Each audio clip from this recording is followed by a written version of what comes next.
Ikaduhang pulong. Sultihan ko ikaw, karong adlaw, adto ka sa paraiso uban kanako. Palihog manindog. Gikan sa Ebanghelyo ni San Lucas.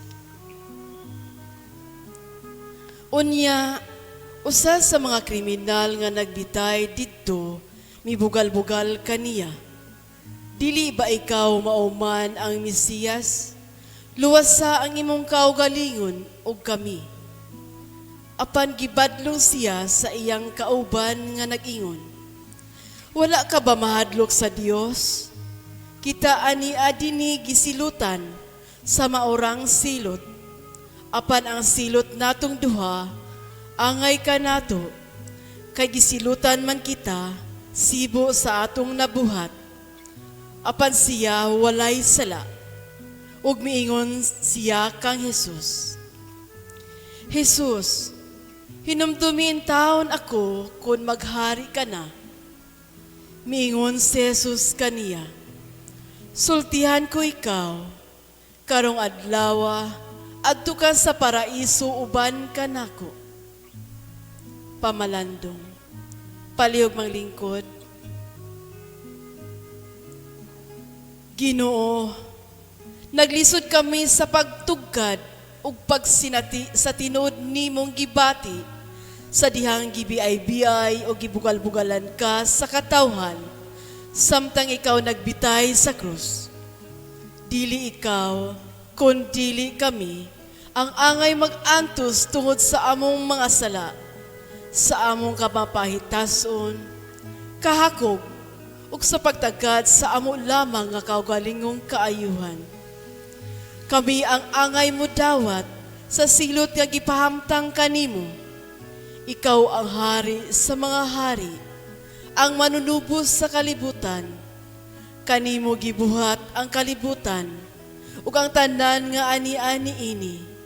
Ug ikaw na hinuon ang gisalikway, pagkawalay ulaw ug pagkawalay puangod namo. Ikaw pakaron hinuon ang nag-antos sa labing mapait nga kasakit. Ikaw ang nidawat sa labing makauulaw nga kamatayon tungod og alang sa among gugma, imong gugma kanamo. Gugma nga walay sukod. Apan unsa ka labing sakit nga imong giantos, mao nga walay usang naminaw kanimo. Walay usang nagtagad og midawat sa imong mensahe sa dihang ikaw nagbitay sa krus. Apan sa katapusang takna sa imong pagbitay sa krus, ang gilansangan kanimo, may usa ka nakaamgo sa kahulugan sa imong mensahe. Ang mensahe nga imong gitudlo o gisangyaw sa tibok mong kinabuhi, ug bisan karon sa imong pagbitay sa krus, imong gipasabot nga bisan sa luyo sa kasakitan ug kapildihan, aduna paghihapoy kalipay ug kadaugan. Mao nga samtang ang maayong tulisan nagsudong kanimo nga nag-antos siya sa kalit na kasabot, kay bisan ni anang katapusang takna sa iyang kinabuhi, ang tanan dili maingon nga walay kalauman. Apan gikinahanglan pa niya ang igong kalig-on, kaisog aron pagtuo kanimo.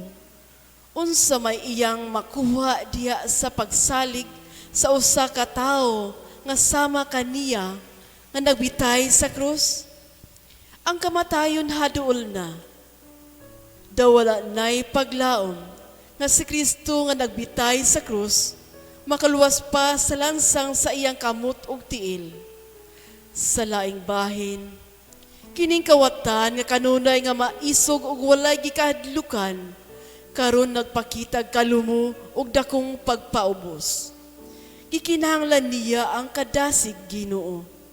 Gikinahanglan usab niya ang pagsalig ug paglaom diha kanimo, aron sa pagtuo nga bisan sa ulahing takna, imong matulid ang iyang hiwi nga kinabuhi.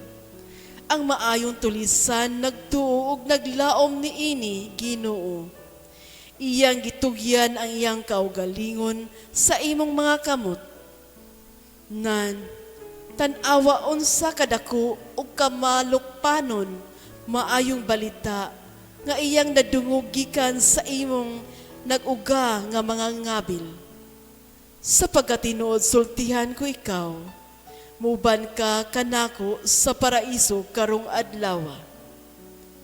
Pagkabulahan sa maayong tulisan o Jesus, kami nakaamgo nga ang imong saad sa kaluwasan, alang ni adtong maayong tulisan, alang ka namo usab, kini ang imong ikatugbang nga gasa, alang ka namo. Ug kami nagpasalamat kanimo, samtang kami na malandong sa imong gugma, ug sa imong pagpasaylo sa maayong tulisan, kami natandog ug nahagit sa pagbago sa among kinabuhi, ug usab nakabaton sa bagong paglaom. Luyon sa among naandang kinabuhi, nakita mo kami nga kanunay nagpili sa unsang bahina sa pagka-Kristyanos ang among gustong sundon. Sanglit sayon man ug walay bikil, ang among mga pulong usahay nagtinguha kunuhay sa imong kabubuton, apan ang among mga lihok ug mga buhat layo ra kaayo sa among gimithi o gipangandoy. Kulang kami sa pagsalig o pagtuo sa imong gugma. Kulang usab kami sa kadasig sa pagtugian sa among kaugalingon nganha kanimo. Gusto namong sundon kanunay ang among kabubuton luyo sa among pag-ingon. Matuman unta ang imong pagbuot. Sa makadaghan, wala kami musunod kanimo sa among inadlawng kinabuhi, tungod sa among kahuyang. Ikay gipaibabaw namo ang kinaugalingong tinguha, ug tungod sa among mga sala. Ang among mga sala ug mga sala sa uban, mo'y nakapahilayo kanamo. Gikan kanimo, ug nakapahimulag kanamo sa among mga kaigsuunan. Daghang higayon nga amo panggipalabi ang unsay isulti sa ubang mga tao kaysa imong pulong. Sa makadaghan, mupaibabaw ang among kahadlok ug kabalaka nga mosaksi sa kamatuoran kay mahadlok kaming mahisugamak sa kasamo. Naglisod kami sa pagbiya sa among naandang kinabuhi, kay kami naanad na niini. Naulipon na kami sa among mga daotang kinaiya ug daras. Ana ang among sobrang pagsalig sa kaugalingon. Gusto lamang namo nga kami kanunay hatagan ug nga kami mudawat. Tungod niini, naglisod kami sa paghatag ngadto sa nagkinahanglan sa among panabang.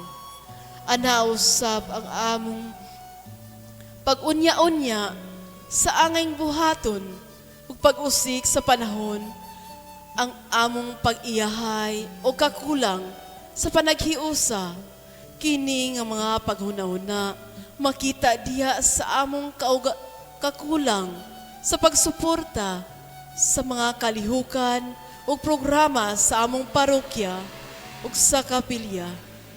Labi na diha sa paglambigit ug pag-apil sa pagpalambo ug pagtukod sa gagmayng simbahanong katilingban. Tungod ni ining tanan, kami angay usab sa pagsaway ni Propeta Jeremias nga nag-ingon, ang gisaligan ninyo mao ang malimbungon nga mga pulong. Nangawat kamo, nagpatay, nanapaw, nanumpagbakak, naghalad og mananap sunugon ngadto kang Baal, ug nagsimba sa mga Diyos-Diyos, bisan pagwala kamoy nasayran, bahin kanila kaniadto.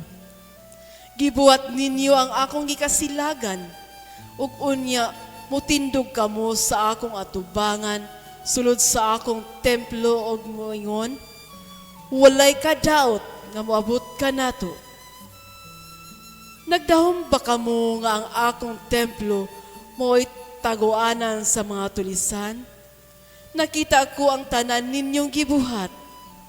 Ako, ang Ginoo, nagingon niini.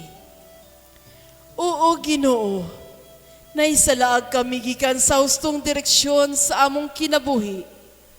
Nakalimot kami nga ikaw lamang ang bugtong makaluwas sa among kahimtang. Nakalimot kami nga ikaw ang Kristo, ang bugtong manluluwas sa kalibutan. Kagahapon, karon ug walay katapusan.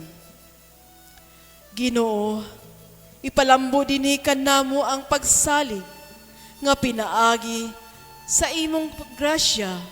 Madawat namo ang ligong pagtuon nga makapausab sa among kinabuhi. Sama sa imong kabubuton, hatagi kami sa paglaom. Matuod nga paglaom diha kanimo, sama sa naangkon sa maayong tulisan. Tudloy kami sa angay namong buhaton, nga madasig kanamo sa paghimog dinaliang paningkamot alang sa matuod nga kasulbaran sa mga kalisod o problema nga among nasinati karon. Si San Pablo nagpahinumdum kanamo, sayod kita nga hangtod karon ang tanang binuhat nag-agulo tungod sa kasakit. Apan dili kay ang mga butang ray nag-agulo, kundi lakip kita nga nagbato na sa espiritu, ingon nga unang gasa sa Dios. Samtang nagpaabot kita, kung kanusta luwasa ang hingpit, kay giluwas kita tungod sa paglaom. Ug samtang kami karon nangandam sa dakong jubileo sa ika-2,000 nga kasumaran sa imong pagkatao, Ginoo. Kami masaligon nga kining among pagpangandam ug pagpanaw isip imong simbahan mo'y kahigayunan sa grasya sa pagbag-o, dili lang sa among kaugalingon, kundi sa among katilingban ug nasod. Nasayod kami, O Ginoo, nga sama sa maayong tulisan, may banag-banag pa nga moabot, alang kanamo, uban sa among paglaom, diha kanimo, ikaw moingon usab unta kanamo, nga sa katapusang takna sa among kinabuhi. Muuban ka kanako sa paraiso karong adlaw. Wala na tingali labaw pa nga kalipay nga among matagamtam, diha sa kasiguruhan nga kami uban kanimo sa wala na'y katapusan. Samtang kami aniya paniining kalibutan, among bag-uhon ang among paglaom ug pagsalig sa among gugma. Pinaagi sa imong kahayag ug gahom sa Espiritu Santo, lig-una kami nga muuban kanimo sa pagtukod sa imong gingharian, ang paraiso nga ania nagasugod sa kalibutan, nga nahisukad sa kasing-kasing, sa katawhan nga may inigsuong paghigugma, sa usag-usa, gingharian sa katarong o kalinaw, pinasikat sa gugma, nga mubunga sa panaghiusa sa katawhan, ubos sa pag-aamahan sa Dios.